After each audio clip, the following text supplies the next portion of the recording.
Hey, this is Joe from Home Studio Corner. Got this question on YouTube. Alex writes, thanks again, Joe, for the useful info. I was wondering if you cut a frequency because of one particular annoying resonance, are you not cutting the whole vocal in that range? I know there are dynamic EQs, don't really know how to use them properly, that are meant to deal with that. Listen, I'm not trying to be smart. It just occurred while watching this video. Apologies for waffling. Cheers, Alex. Great question, Alex. This is an example of what I would call a theoretical problem. We're really good, myself included, at overthinking things. We create problems in our heads, then we devote a lot of energy into solving these theoretical problems. Instead of that, I would like for you to solve real problems instead of theoretical ones. If you can make that a habit, you'll find that your creative work improves rapidly.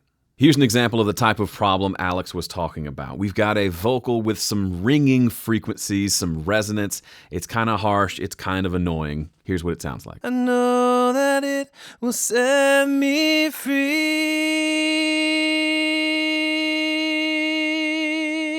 I'm holding out the vowel E. I'm singing a little bit louder, and it creates this kind of nasal sort of buildup that's kind of gross.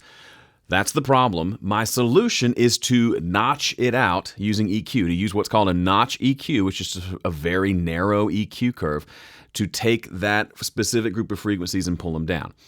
Just so you know, these are the frequencies that we're pulling down. I know that it will set me free. So when we pull those down in the vocal, it sounds like this. I know that it will set me free.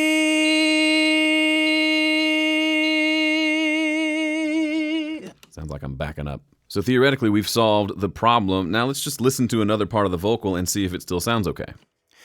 There's a truth in front of me. I know that it will set me free. There's a truth in front of me. I know that it will set me free. Sounds good to me. Now this is the point where I would move on to the next problem in the mix that I want to solve, but some people will get hung up here with their theoretical problem that, oh, we're cutting those frequencies all the time. Don't we only want to cut them when those frequencies become problematic and leave it alone otherwise? That's basically what a dynamic EQ does. I'm not knocking dynamic EQ. It's just that, one, we have a rich history of making great music without them, right? That whole several decade period of using analog consoles and EQs to make music, I think we did okay.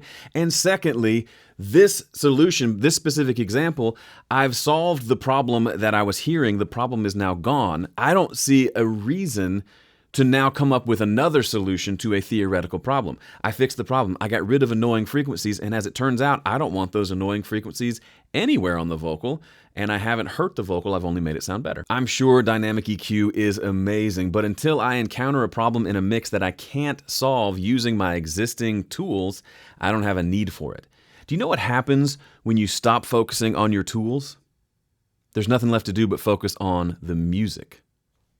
Something to think about. We've all met that person who knows everything about the tools, who has all the tools, who knows them inside and out in every application for them, and yet their music sounds pretty terrible. We don't want to be that person. Anyway, that's it for me today. If you want to learn how to get great sounding mixes using the plugins you already have, grab a free copy of my 5-step mix guide at 5stepmix.com. Thanks for watching. See you in the next one.